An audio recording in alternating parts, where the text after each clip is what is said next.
بسم الله. الحمد لله وحده والصلاة والسلام على من لا نبي بعده أما بعد. فأعوذ بالله من الشيطان الرجيم. بسم الله الرحمن الرحيم. ما كان محمد أبا أحد من رجالكم ولكن رسول الله وخاتم النبيين وكان الله بكل شيء عليما.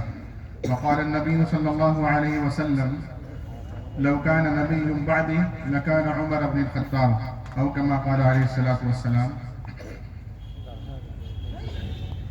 معزز علماء کرام اور محترم سامعین، جس طرح اللہ کو ایک ماننا، اپنی ذات و صفات کے اعتبار سے اللہ تعالیٰ کو اکیلا تنہا وحدہ لا شریک لہ ماننا عقیدہ توحید کہلاتا ہے، اور جس طرح حضرت محمد مصطفیٰ صلی اللہ علیہ وسلم اور دیگر انبیاء کی نبوت و رسالت کو تسلیم کرنا عقیدہ نبوت کہلاتا ہے، اور جس طرح مرنے کے بعد اٹھائے جانے کے عقیدے کو عقیدہ آخرت کہتے ہیں، بالکل اسی طرح حضرت محمد مصطفیٰ صلی اللہ علیہ وسلم کو اللہ کا نبی بھی ماننا اور آپ کو آخری نبی بھی ماننا یہ عقیدہ ختم نبوت کہلاتا ہے. اس عقیدے کو امت میں پختہ کرنے کے لیے اللہ کے نبی علیہ السلام نے صحابہ کرام کے درمیان مختلف اوقات میں مختلف طور پر مختلف انداز میں فرمائش کی. کبھی آپ نے فرمایا کہ لو کان نبی بعدی لکان عمر بن الخطاب، کہ اگر میں آخری نبی نہیں ہوتا تو میرے بعد عمر بن خطاب نبی ہوتے. آپ نے فرمایا کہ میں محمد ہوں، میں احمد ہوں، میں ماہی وہ کہ جس کے ذریعے کفر مٹائے جائے. آپ نے فرمایا میں حاشر ہوں، حاشر وہ کہ جس کے قدموں تلے محشر بقا کیا جائے. آپ نے فرمایا میں عاقب ہوں، عاقب وہ کہ جس کے بعد کوئی نبی نہیں ہے. آپ نے فرمایا میں آخری نبی ہوں اور میری مسجد ان مساجد میں جو انبیاء تعمیر کرتے تھے آخری مسجد ہے. آپ نے فرمایا میں آخری الانبیاء ہوں اور آپ لوگ آخری امت ہو. آپ نے مختلف طور پر اس عقیدے کو پختہ کرنے کی کوشش کی. آپ نے فرمایا کہ انا قائد المرسلین ولا فخر، میں رسولوں کا سردار ہوں اور اس پر فخر نہیں کر رہا ہوں. وَأَنَا خَاتَمُ النَّبِيِّينَ وَلَا فَخْرَ، اور میں آخری نبی ہوں اور بطور فخر نہیں کہہ رہا ہوں. آپ نے فرمایا وَأَنَا أَوَّلُ شَافِعٍ وَمُشَفَّعٍ وَلَا فَخْرَ، میں ہی وہ شخص ہوں جو سب سے پہلے سفارش کروں گا اور میں ہی وہ شخص ہوں جس کی سب سے پہلے سفارش کی جائے گی، قبول کی جائے گی، اور اس پر میں فخر نہیں کر رہا ہوں. آپ کی نبوت میں اور دیگر انبیاء کی نبوت میں فرق ہے اس طور پر کہ پچھلے جتنے انبیاء گزرے ان کی نبوت ابھی بھی باقی ہے. وہ تمام کے تمام اگرچہ آپ آج بھی نبی ہیں، قیامت تک نبی رہیں گے، ہمیشہ نبی رہیں گے، لیکن نبوت، ان کی نبوت کا وہ حصہ جن میں ان کی ابتدا بھی کی جائے وہ علاقے کے لحاظ سے بھی محدود تھا اور وقت کے لحاظ سے بھی محدود تھا. ایک نبی کے ہوتے ہوتے دوسرے نبی بھی دوسرے علاقے میں ہوتے تھے، اور ایک نبی کے گزر جانے کے بعد دوسرے نبی آ جاتے تھے، پھر ان کی اتباع و اطاعت ضروری ہوتی تھی. لیکن ہمارے آقا حضرت محمد مصطفیٰ صلی اللہ علیہ وسلم کی نبوت علاقے کے اعتبار سے بھی محدود نہیں ہے اور وقت کے لحاظ سے بھی آپ کی نبوت کا دائرہ کار محدود نہیں ہے. آپ نے فرمایا انا رسول من ادرکت حیا، میں ان لوگوں کا بھی رسول ہوں جن کو زندہ پا رہا ہوں. ومن یولد بعدی، ان لوگوں کا بھی رسول ہوں جو میرے بعد پیدا ہوں گے.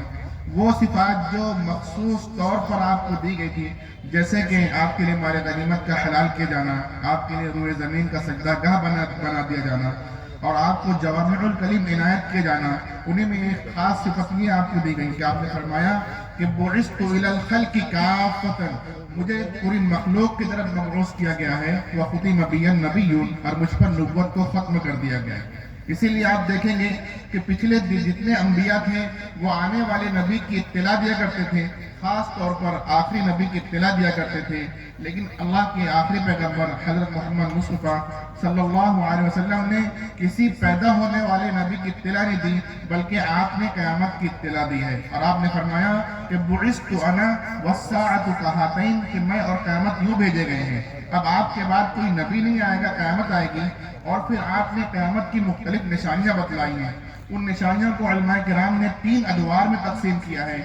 کچھ نشانیاں قیامت سے دور دور کی جنہیں علامات بعیدہ کہا جاتا ہے، کچھ قیامت سے بالکل قریب کی جنہیں علامات قریبہ کہا جاتا ہے، کچھ درمیانی علامات ہوگی جنہیں علامات متوسطہ کہا جاتا ہے. یہ موقع تفصیل کا نہیں ہے. وہ نشانیاں جو قیامت سے بالکل قریب کی ہیں، ان میں بڑی نشانیوں میں سے تین شخصیات کا تذکرہ ہمیں ملتا ہے.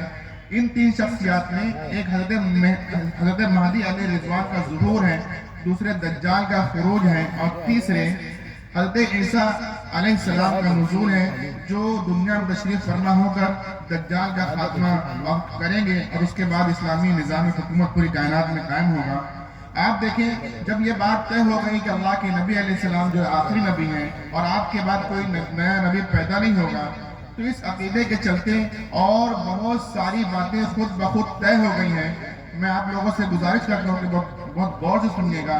نبوت تو بہت دور کی بات ہے میرے دوستو، وہ صفات، بہت چند منٹ ہے میرے پاس، آپ سنیے گا کہ وہ صفات جو خاصہ نبوت ہوا کرتی ہیں، ان صفات کا حامل اب قیامت تک دنیا میں کوئی ایک شخص بھی پیدا نہیں ہوگا، پوری نبوت تو دور کی بات ہے۔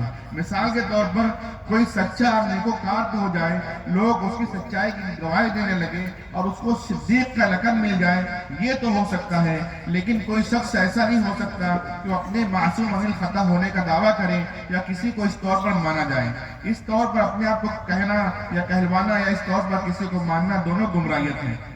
کوئی ایسا تو پیدا ہو سکتا ہے کہ دنیا جہان والے اس کے پیچھے چلنے لگے اور اس کو اپنا قائد تسلیم کر لیں، لیکن وہ یہ دعویٰ نہیں کر سکتا کہ اس کی اطاعت لوگوں پر فرض کر دی گئی ہے۔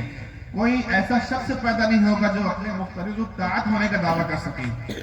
کوئی ایسا شخص پیدا نہیں ہوگا جو اپنے آپ کو صاحب وحی کہہ سکے یا اپنے طرف کسی کتاب کے نزول کی نسبت کر سکیں۔ کسی کے ہاتھ پر صادر ہونے والے خرق عادت امور کو ایمان کی بنیاد پر کرامت تو کہیں گے، لیکن اسے معجزہ نہیں کہا جائے گا۔ کسی کی بیویوں کو امہات المومنین کا لقب نہیں ملے گا، کسی کے ساتھیوں کو صحابی نہیں کہا جائے گا۔ میرے دوستو، نبوت تو بہت دور کی بات ہے۔ بہرحال جہاں اللہ کے نبی علیہ السلام نے ختم نبوت کے عقیدے کو بہت پختہ کرنے کی کوشش کی، وہیں ہمیں اس بات سے ہوشیار بھی کیا کہ ایسے لوگ ضرور پیدا ہوں گے جو نبوت کے زعم میں مبتلا ہوں گے، وہ جھوٹے ہوں گے۔ آپ نے فرمایا سیکون فی امتی 30 کذابون کلہم یزعم انہ نبی وانا خاتم النبیین ولا نبی بعدی۔ آپ نے فرمایا کہ میں آخری نبی ہوں، میرے بعد کوئی نبی نہیں۔ ایسے لوگ پیدا ہوں گے، ہوئے ہیں اور ہو رہے ہیں، ہوتے رہیں گے۔ آپ دیکھیں دور نبوت میں مسلمہ کذاب پیدا ہوا، اس کے فتنے کے خاتمے کے لیے 1200 صحابہ کرام نے اپنی قیمتی جانوں کا نذرانہ پیش کیا۔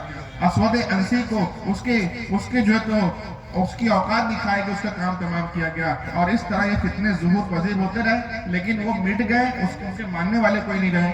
ابھی ہمارے جو درمیان بہت خطرناک فتنہ چل رہا ہے، وہ شکیل خانیت، نئی قادیانیت کا فتنہ ہے۔ اس سے نپٹنے کے لیے جو آج لائے حمل تیار کیا گیا، اس کو ہم جو ہے تو اپنے علاقے میں پھیلائیں اور ہر گھر میں محنت کر اپنے ایمان کو بچانے کی اپنے لوگوں کی کوشش کریں۔ اللہ تعالیٰ ہم سب کو کام کے توفیق عطا فرمائیں اور قبول فرمائیں، اعتدال عطا فرمائیں، تمام خیر ہمارے لیے مقدر فرمائے۔ وآخر دعوانا ان الحمدللہ رب العالمین۔